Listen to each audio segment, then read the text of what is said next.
എന്തല്ല എല്ലാവർക്കും സുഖം തന്നെയാ. നമുക്കിന്നൊരു കോളിഫ്ലവർ മഞ്ചൂരിയൻ ഉണ്ടാക്കിയാലോ? സെമി ഗ്രേവി, ചപ്പാത്തിക്ക് കൂട്ടാൻ പറ്റിയ. എനിക്കിന്ന് വൈകുന്നേരം ചപ്പാത്തിക്ക് വേറെ കറിയൊന്നുമില്ല. അപ്പോൾ ഏതായാലും ഒന്ന് മഞ്ചൂരിയൻ ഉണ്ടാക്കാമെന്ന് വിചാരിച്ച് അതൊന്ന് നിങ്ങൾക്ക് കാണിച്ചു തരാം. അപ്പോൾ അതെങ്ങനെയാണ് ഉണ്ടാക്കുന്നത് ആദ്യം എന്ന ഫസ്റ്റ് സ്റ്റെപ്പായത്. ഇത് ഒരു പാത്രത്തിൽ വെള്ളം, 1 ലിറ്ററോളം വെള്ളം അടുപ്പത്തിച്ച് നല്ല തിള വരുന്നുണ്ട്. ഇതിലേക്ക് ഒരു 1/2 ടീസ്പൂൺ ഉപ്പും 1/2 ടീസ്പൂൺ മഞ്ഞൾപ്പൊടിയും ചേർത്തിട്ട് നല്ലോണം ഒന്ന് വെട്ടിത്തിളച്ചോട്ടെ. തിളക്കുമ്പോൾ നമ്മൾ ഇതളുകൾ അടർത്തിയിട്ടിട്ട് നല്ലോണം കഴുകി വെച്ച കോളിഫ്ലവർ ഇതിലേക്ക് ചേർത്ത് കൊടുക്കാം. ഇട്ടിട്ട് സ്റ്റൗ ഓഫ് ചെയ്യുക. തിളക്കുന്ന വെള്ളമല്ലേ, അത്രയേ വേണ്ടൂ. ഓഫ് ചെയ്തിട്ട് മൂടി വെച്ചിട്ട് ഒരു 10 മിനിറ്റ്. അപ്പോഴത്തേക്ക് ഇതിലുള്ള എന്തെങ്കിലും കൃമികളെല്ലാം ഉണ്ടെങ്കിൽ അങ്ങ് ചത്തുപോയിക്കോളും. എന്നിട്ട് അതിന് ശേഷം അത് ഒരു അരിപ്പയിലിട്ടിട്ട് വെള്ളം അരിച്ചിട്ട് പിന്നെ ഒന്നും കൂടി കഴുകി എടുത്തിട്ട് നമുക്ക് നെക്സ്റ്റ് സ്റ്റെപ്പിലേക്ക് പോകാം. അപ്പോൾ അതാ എന്നാലിനി ഒന്ന് മൂടി അടയിരിക്കട്ടെ. അപ്പോൾ ബാക്കിയുള്ളത് എന്താ ചെയ്യേണ്ടത് നമുക്ക് നോക്കാം. പിന്നെ ഇത് മിക്സിംഗ് ബൗൾ എടുത്തിട്ട് അതിലേക്ക് ഒരു 1/4 കപ്പ് കോൺഫ്ലോറും 1/4 കപ്പ് മൈദയും പിന്നെ ഒരു 1/2 ടീസ്പൂൺ കുരുമുളകിൻ്റെ പൊടി, പിന്നെ കാശ്മീരി ചില്ലി പൗഡർ നിർബന്ധമായിട്ട് 1 ടീസ്പൂൺ കാശ്മീരി ചില്ലി തന്നെ എടുക്കണം, എന്നാൽ നിങ്ങൾക്ക് വിചാരിച്ച കളർ കിട്ടുള്ളൂ. പിന്നെ ഒരു 1/2 ടീസ്പൂണിലും താഴെ ഉപ്പും ചേർത്തിട്ട് നല്ലോണം മിക്സ് ചെയ്തിട്ടെടുക്കാം. ഇനി ഇത് നല്ലോണം മിക്സ് ചെയ്ത് വെച്ചതിന് ശേഷം നമ്മൾ അരിച്ച് വെച്ചിട്ടുണ്ടല്ലോ മറ്റേ കോളിഫ്ലവർ, അപ്പോൾ ആ വെള്ളമെല്ലാം അരിച്ച് മാറ്റിയിട്ടുണ്ട്. അത് ഈ പൊടിയിലിട്ടിട്ട് നല്ലോണം ഒന്ന് കുലുക്കി ഇട്ട് കൊടുത്താൽ ഈ പൊടികൾ എല്ലാ ഭാഗത്തും ഈ ഫ്ലവറിൻ്റെ എല്ലാ ഭാഗത്തും ഒട്ടിപ്പിടിക്കാൻ സൗകര്യമാണ്. അതിന് ശേഷം നമ്മൾ ആദ്യം തന്നെ വെള്ളം ഒഴിച്ച് കലക്കണ്ട കേട്ടോ.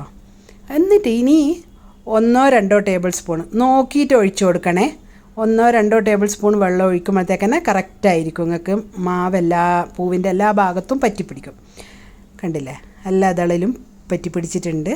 ഇനി ഒരു ചീൻചട്ടി അടുപ്പത്ത് വെച്ച് ചൂടാകുമ്പോൾ അതിലിട്ട് പൊരിച്ചെടുക്കുന്ന, ഞാൻ ആസ് യൂഷ്വൽ എപ്പോഴും പറയുന്ന കാര്യം, കുറച്ച് ഓയിൽ ഒഴിച്ചാൽ മതി. ഇത് നിർബന്ധമായിട്ട് സൺഫ്ലവർ ഓയിൽ തന്നെ ഉണ്ടാക്കണേ.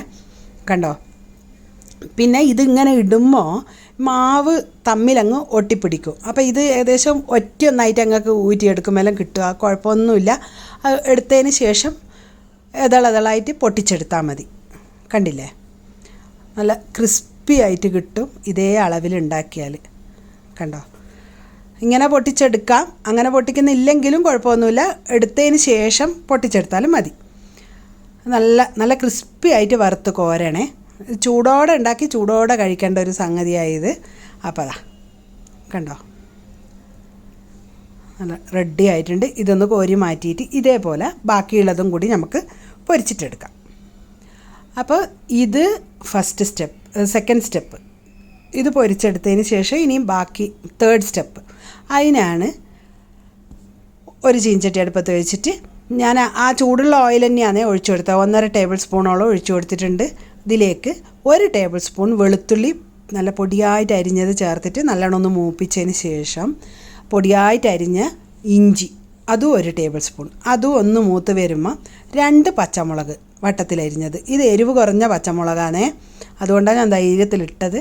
അതും ഇട്ടിട്ട് അതൊന്ന് മൂത്ത് വരുമ്പോൾ നമ്മൾ സ്പ്രിങ് ഓണിയൻ്റെ വെള്ള ഭാഗം മുറിച്ചിട്ടതും പിന്നെ അധികം വലിപ്പമില്ലാത്ത 1 ക്യാപ്സിക്കം നീളത്തിലരിഞ്ഞതും ഇട്ടിട്ട് ഒന്നങ്ങ് വഴറ്റി കൊടുക്കുക. അധികം വഴന്നങ്ങ് വെറും തുണി പോലെ ആയിപ്പോണ്ട, അതിൻ്റെ ഒരു ക്രഞ്ചിനെസ്സോട് കൂടി കിട്ടണം, എന്നാൽ മാത്രമേ അതിൻ്റെ ഒരു ഒറിജിനൽ ടേസ്റ്റ് നമുക്ക് കിട്ടുള്ളൂ.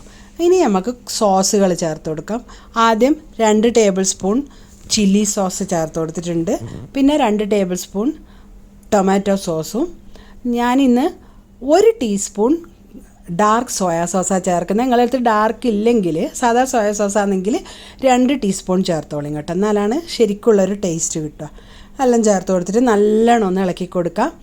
ഈ സോസുകളെല്ലാം ചേർക്കുമ്പോൾ തന്നെ ഉപ്പ് ഇത് ആവശ്യത്തിന് ഉണ്ടാവും കേട്ടോ. ഇനി അവസാനം നോക്കിയിട്ട് വേണമെങ്കിൽ ചേർത്താൽ മതി ഉപ്പ്. അപ്പോൾ അതാ എല്ലാം നല്ലോണം മിക്സായി വരുന്നുണ്ട്, കണ്ടില്ലേ, നല്ല അടിപൊളിയായിട്ടുണ്ട്.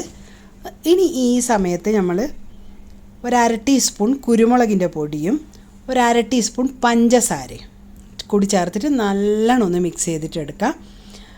അതും ഒന്ന് മിക്സായി പഞ്ചസാര നല്ലോണം ഒന്ന് അലിഞ്ഞ് വരുമ്പോൾ ഇനി നമ്മൾ ഒരു കപ്പിൽ 1 ടേബിൾ സ്പൂൺ കോൺഫ്ലവർ ഇട്ട് കൊടുത്തിട്ട് അതിലേക്ക് കുറച്ച് വെള്ളം ഒഴിച്ചിട്ട് ഇതൊന്ന് കലക്കിയെടുക്കുക.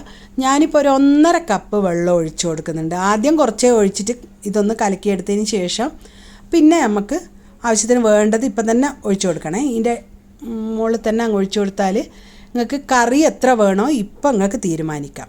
ഈ സമയത്ത് ഞാനിപ്പോൾ 1.5 കപ്പോളം വെള്ളം ഒഴിച്ചു കൊടുത്തിട്ടുണ്ട്. എന്നല്ലാണ്ട് ഒരു സെമി ഗ്രേവി ആയിട്ടാണ് എനിക്കിത് വേണ്ടത്. അപ്പോൾ ഇല്ലെങ്കിൽ തിളക്കുമ്പോഴേക്ക് ഇതങ്ങ് അങ്ങനെ അപ്പം പോലെ ആയിപ്പോവും. അങ്ങനെ ആയിപ്പോവാണ്ടിരിക്കണമെങ്കിൽ ഇങ്ങനെ ആദ്യം തന്നെ വെള്ളം ചേർത്തിട്ട് പിന്നെ ഇതെല്ലാം ഒന്ന് നല്ലോണം ഒന്ന് മിക്സായി വരണ്ടേ. കണ്ടോ, ഏകദേശം തിള വന്നിട്ടുണ്ട്. ഇനി ഈ സമയത്ത് നിങ്ങൾക്ക് വേണമെങ്കിൽ ഉപ്പ് എത്രയാണ് വേണ്ടതെന്ന് വെച്ചാൽ ചേർക്കാം. ഞാനിപ്പോൾ ഒരു 1/2 ടീസ്പൂൺ ചേർത്ത് കൊടുത്തിട്ടുണ്ട്. കണ്ടോ, നല്ല റെഡിയായി, ഉപ്പും എല്ലാം മിക്സ് ആയിട്ടുണ്ട്. ഇനി നമ്മൾ പൊരിച്ച് വെച്ച കോളിഫ്ലവറും കൂടി ചേർത്തിട്ട് നല്ലോണം ഒന്ന് മിക്സ് ചെയ്തിട്ടെടുക്കാം. ഈ സമയത്ത് ഇനി നിങ്ങൾ ചേർക്കേണ്ടത് ഈ ആദ്യം ആ വെള്ള ഓണിയൻ നമ്മൾ മുറിച്ചെടുത്തതല്ലേ, സ്പ്രിങ് ഓണിയൻ്റെ, ഇനി പച്ച ഭാഗം മുറിച്ചത് അതും കൂടി ചേർത്ത് കൊടുക്കാം. ഈ സമയത്ത് വേണമെങ്കിൽ മല്ലിയില ചേർക്കാം കേട്ടോ, നിർബന്ധമൊന്നുമില്ല. ഞാൻ ചേർത്തിട്ടില്ല, നിങ്ങൾക്ക് വേണമെങ്കിൽ ചേർക്കാം. കണ്ടോ, നല്ല അടിപൊളി കോളിഫ്ലവർ മഞ്ചൂരിയൻ റെഡി. അപ്പോൾ എന്തായാലും എല്ലാവരും ഉണ്ടാക്കി കഴിച്ചു നോക്കി അഭിപ്രായം അറിയിക്കാൻ മറക്കണ്ട. അടുത്ത ആഴ്ച കാണുന്നത് വരെ താങ്ക് യു.